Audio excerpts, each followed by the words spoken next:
And it's 12 o'clock, so I'd like to welcome everyone to Dovetail Learning's webinar on Beyond Growth Mindsets.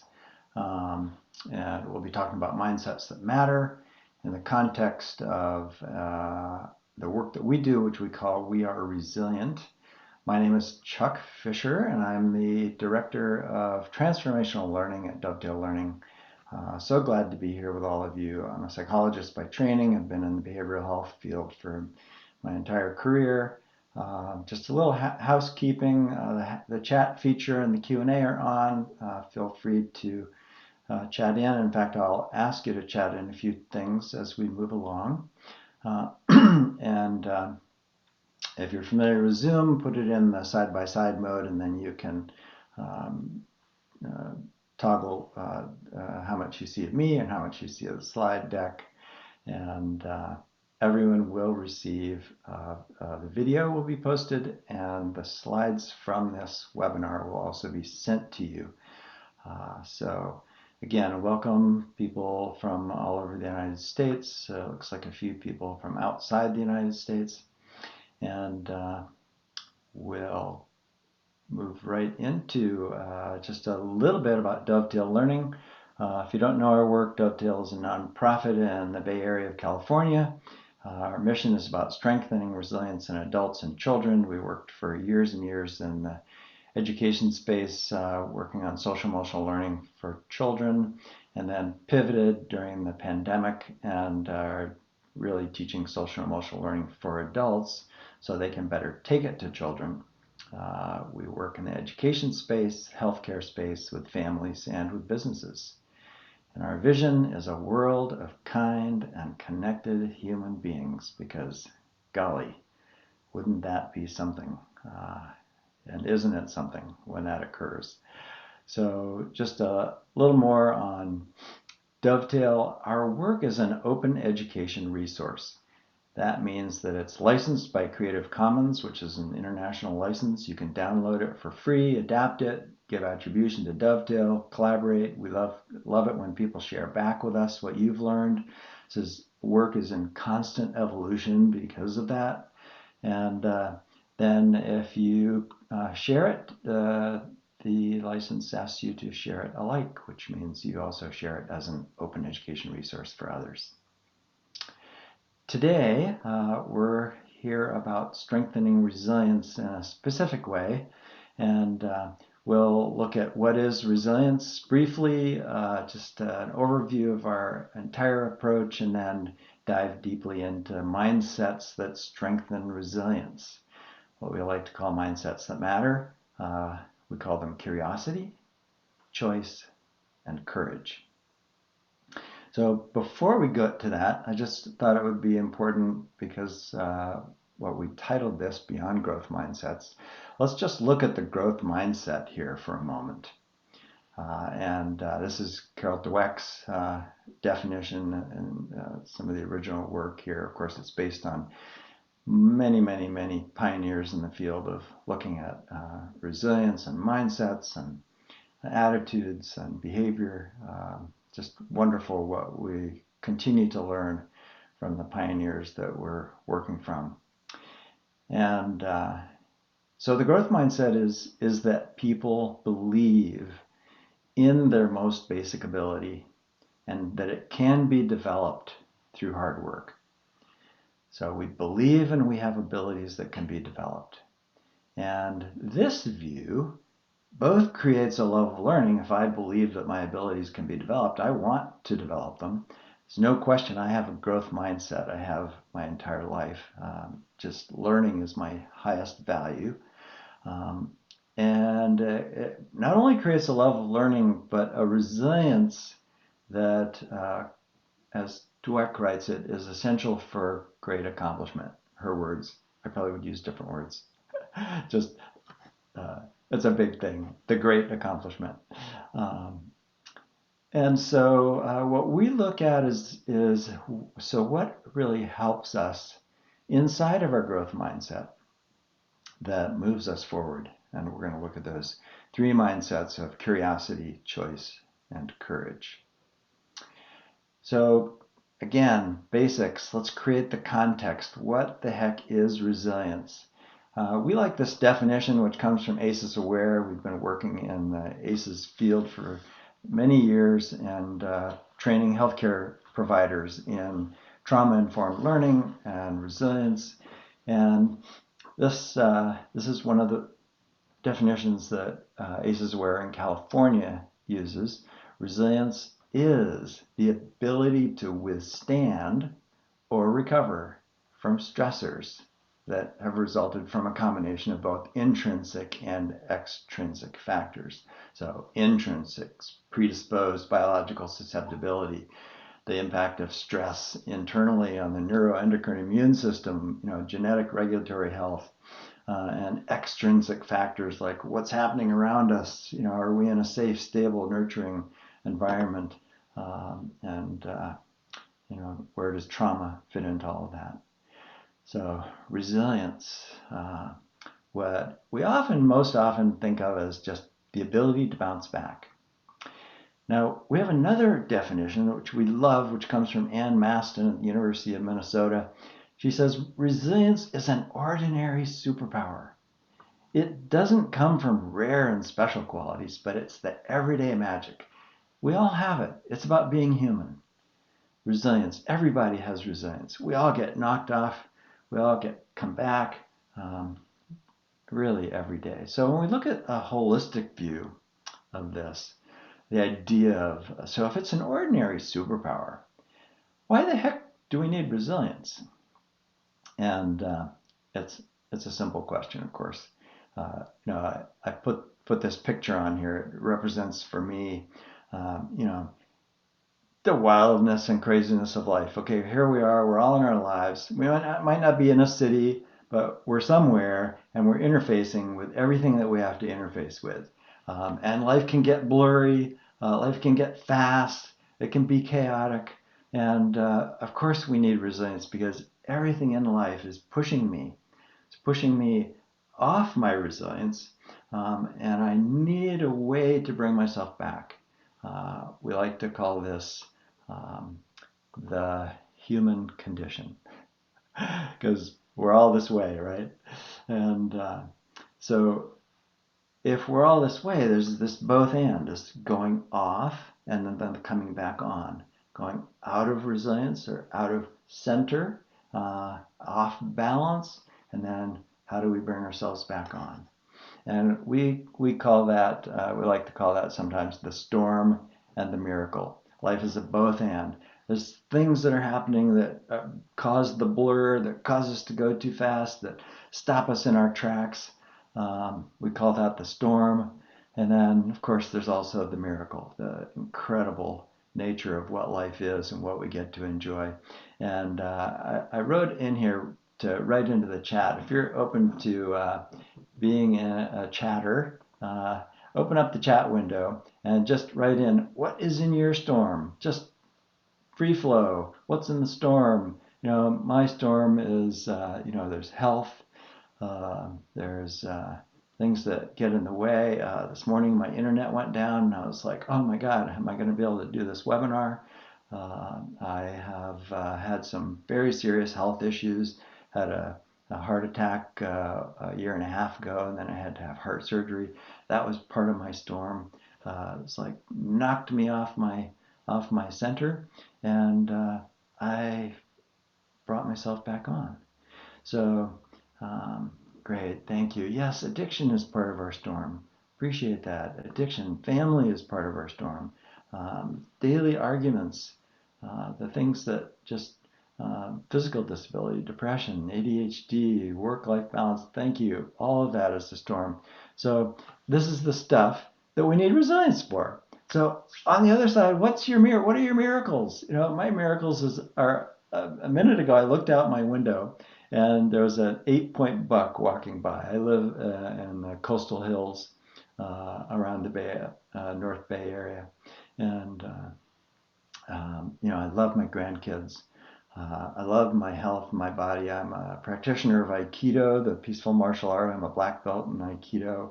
Yes, a friend's smile is a miracle. It's just a miracle to be alive. And one of my favorite things to do in the morning is get up early, early. I like to get up at 5:30 and go for a run because I get to do it under the stars and I get to see that incredible thing up there. Yes, blue sky, rain, walking, puppies. Um, Beautiful. Thank you for all of that. So what we're talking about here is the context of resilience and why we need it and what happens and why we don't think about the miracle all the time through something like gratitude, but sometimes we get pulled off into a deeper place, even in depression. So resilience is something that's always fluctuating. It fluctuates to be higher or lower in different situations, depending on how we're feeling, how we slept, what's happening today. And it's strengthened through basic awareness, consciousness, and by practicing effective skills.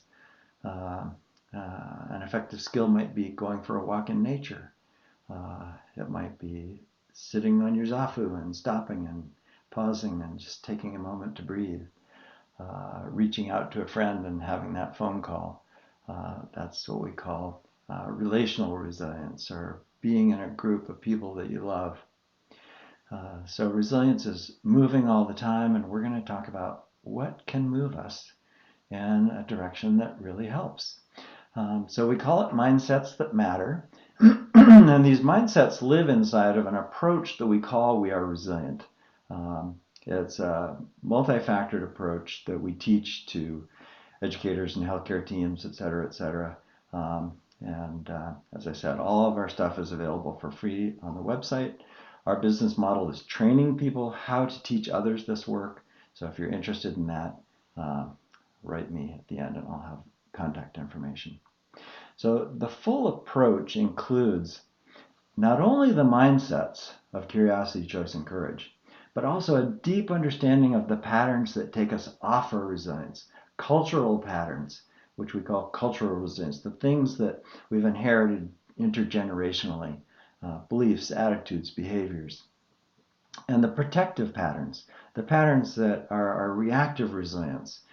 We all have these reactive patterns that can throw us off, get us upset, and we distinguish those and help people understand how they work and why they are and what's actually helpful about them. And then 3 areas of skills: centering skills, connecting skills, and collaborating skills. Very distinct skills. We're not going to go into those today. I might reference them, but we're really here to talk about the mindsets. And as I said, we've got a mindset, this bubbling up word cloud inside my brain of curiosity. What does curiosity do for me? And choice. What are my choices? And courage. What does courage have to do with it? So if we look at these one at a time, curiosity is about how am I being? Or how is someone else being in the world? What don't I know about this situation? And how do I lean into wanting to know more, a desire to fill in the gaps of information, to be a learner? And choice.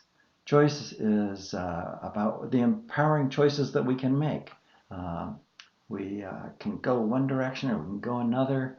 I can make a choice to take a run in the morning and boost my resilience. I can make a different choice the night before and maybe have too much wine and drop my resilience. What are the empowering choices I can make, and how does choice work inside of our minds? And then courage is the third. What kind of person do I want to be? What does courage have to do with that? How do I lean into being the person that I want to be courageous and act and behave and be in the way in my life that honors my values and the things that I believe in the most? So we're going to look at all 3 of these and see, we've got a okay, just checking your chats and questions here. We'll start with curiosity. So we call curiosity the interest in noticing something and getting curious about it and wondering about it. And we use lead questions like, what can I be curious about in myself or others? And how does that impact me? So what might I want to know about something? Sometimes there's missing information and I want to fill in that gap of knowledge. Sometimes curiosity is just joyful exploration. Or it can be social curiosity. I want to talk to that person there in the picture. They look really interesting to me, and I see them. It can also be curiosity about stress and trauma and difficulties, and there's so much that we can be curious about. So if we just stick to myself and others, let's just consider for a moment, well, how am I being? How does curiosity help me be resilient? So if I wake up and I'm down and out, if I just pause, and pausing is so important, stopping, gathering myself, taking a moment to be here with me and consider what's going on here. Have you ever felt like you're off and you can't quite put your finger on it? Well, the pause is required to get there. The curiosity is required to, instead of just slogging through your day being upset, is pausing and remembering, oh yeah, I had this conversation with my friend yesterday. It really put me off and I've been on edge ever since. Um, and I need to have a conversation with that friend. Or I mean, it could be anything. It could be, as I said, what did I eat or drink last night? Who am I being today? And about others, we have this phrase in the behavioral health sciences of what must have happened for them. Instead of judging someone and seeing them with a bad attitude, what must have happened for them to be the way they are? And if I shift that, it's a mindset shift. It's also a shift in thinking. What must have happened? What does curiosity mean to you? What is curiosity? How does it open a state of wonder? How does it shift your internal state? When you shift from being in judgment of, oh, I'm really off today, and I start feeling bad about myself for that, to wondering, oh, what's going on here? Or the same for someone else, or the same for a group, people you're working with. What am I curious about in myself, others, or the world? What don't I know? What can I wonder about my own judgments and see? What are the protective patterns or cultural patterns that are running inside me? And what must be true for others to allow me to notice, to wonder, and to learn. Thank you. Aisha, I hope I pronounced your name right. When I shift from judgment, it helps me appreciate the little things. Yeah, dropping that judgment is so huge. So that's the mindset of curiosity. This is only a 30-minute webinar. We've been 20. I'm going to go through the next few, and then we're going to look at how they work in relationship to stress specifically. So the next mindset is the mindset of choice. And please, anyone, feel free to chat in questions or comments as we go. The resilient mindset of choice. I already talked about pausing and noticing, but this is the place where I get to consider, what are the possibilities that will empower me? What are the possibilities that will empower me?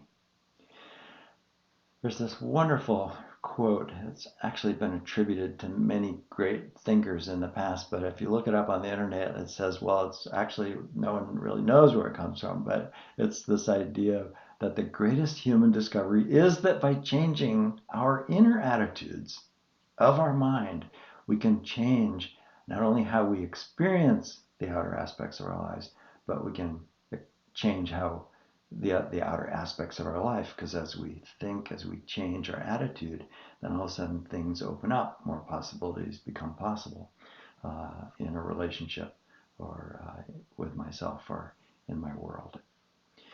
And we've got a lot to learn from those who came before us. This is an example of Viktor Frankl's work, learned in the depths of the concentration camps, how, what really happens between stress, a stressor and the impact of stress. He says, between stimulus and response, there is a space. And in that space is our power to choose our own response. And in our response lies our growth and freedom. Lies our growth and freedom. So stressors happen all the time out and around us. They could even happen inside us, like getting ill. But the impact of stress is how it occurs to us, how we respond to it, our perception of stress. And in the space in between, there's choice. I remember when I had my heart attack, at first there was this sense of, uh-oh. But then I have a deep meditation practice, and I was able to just pull back and go, no, I've got this. I've got this. In that space in between, I had a choice. I could have gotten really freaked out, but I didn't. I held that attitude all the way through, most of all the way through. The surgery was a little daunting, but I also had a choice there. Do I approach that with total confidence, which I was able to do? And that's that difference. Instead of going in fear or stress, go in choosing what matters. So what are the empowering choices we can make? Empowering choices like, how am I thinking about a situation like I just described? What are the stories in me that impact my stress response? Boy, this is a big one that comes from cultural patterns and protective patterns. I have a story about, oh, my dad was this way. He was a very difficult person. He was an alcoholic. Impacted me in all these ways. I have these stories about how my family impacted my stress response. But when I really drill into it, they were always my choice. It's a funny thing because they were and they weren't. When I was 6 years old, I didn't feel like I had much choice, but there was something generated in me. And if I keep those stories, they continue to keep me in a victim place. If I release those stories and I create, build in, define, write, be the author of my own life in an empowering story, like, wow, isn't life a miracle? And I can figure out how to do this. That's an empowering story. What are my choices about how I act in kindness or strength or holding healthy boundaries?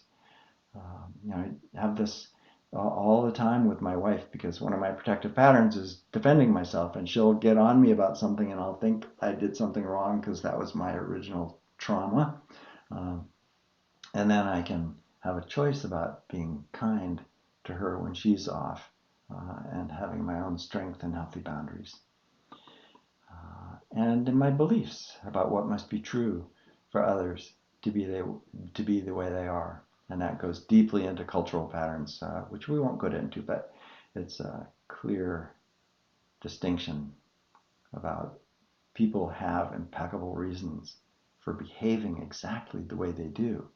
And if I really get that, then I can turn my beliefs around and understand that something's happened for people.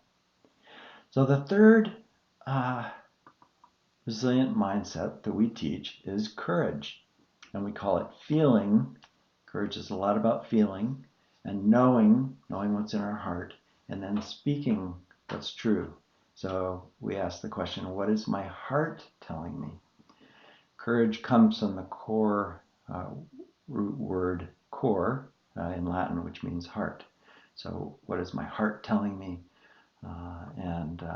We break that down into these different words, these ways of talking about what is my heart telling me, what is my inner wisdom, what are my values and boundaries, and honoring those.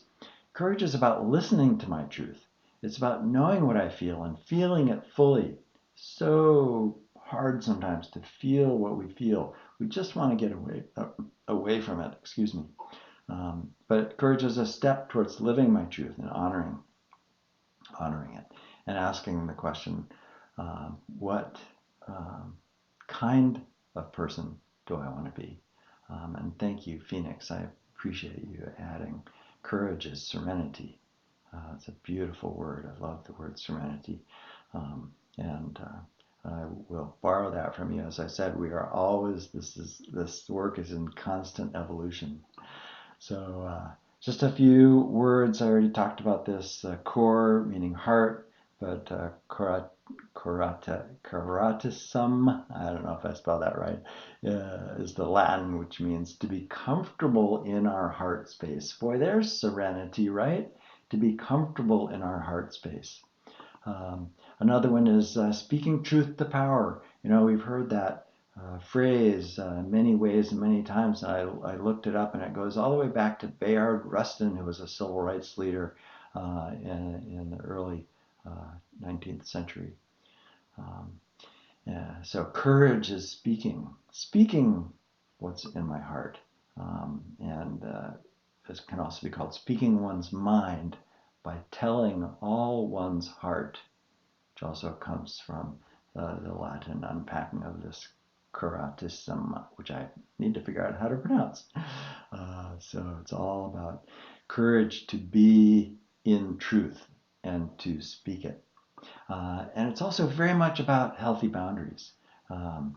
Healthy boundaries are so important, and courage allows me to be authentic. I can step forward and say, what just happened hurt my feelings. Or I can say, that's not okay with me, rather than be pushed away off my center and lose my boundaries.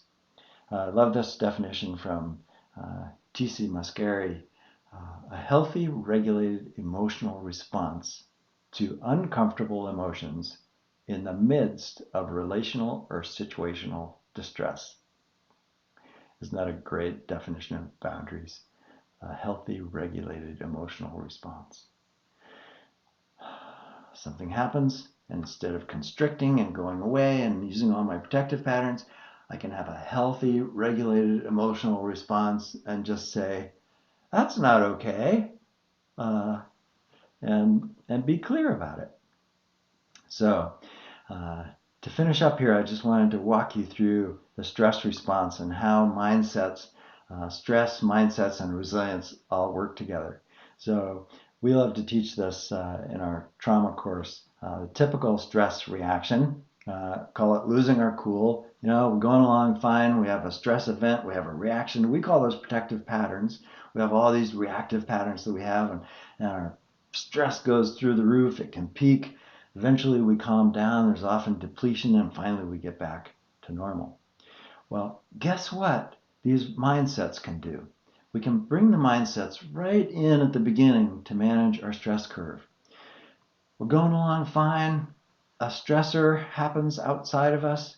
We start to have a reaction, and we notice our reaction. We can get curious about our reaction. What's happening here for myself? Is it my judgmentalism? How can I use my wondering and assessing to be at a different place with that stress trigger? And then I can choose resilient skills. I can choose time out to take time away. I can choose using my breath. I can choose a relational resilience of reaching out to a friend. So many resilience skills in the whole areas of centering, connecting, and collaborating. And then, so you can see how the stress curve calms down there. And then finally, we can use our courage, and we can be with the truth. We can, after we choose our resilience skills, we can stand up, take a stand for what's an empowering story or an empowering way of being. So if you have just a couple more minutes, I've just got a few more slides. I would ask you to just chat in which resilient mindset might help you the most. If you really remember it and bring it in, there is curiosity. There's all kinds of possibilities we can choose from, and we can rely on our courage to take us forward. Rely on our courage to take us forward. So as you do that, let's just finish out with this question of how we heal ourselves and others. We have tons of things to help you to do that. Download free digital resources on www.dovetaillearning.org. You can join a circle, a training, a webinar like this. We've got tons of webinars up on our website also that you can log into and see past webinars. And we have hard copy of anticipatory guidance cards for healthcare workers. We've got a book for educators, a book for families. I didn't bring all of my books to show and tell. I'll remember to do that next time. And if you want to know more, write info@Dovetail Learning or write me, Chuck, at dovetaillearning.org. Thank you all so much for being here. It's fun to share this work with you. I love what we get to do. And remember, this is an open education resource. It's here for you to use for free. You can modify it, you can change it, you can make it work for your own organization, for your needs. And just share back with us what you learn. And if you publish anything, publish it as an open education resource. So with that, I will close. I wish you all a wonderful day.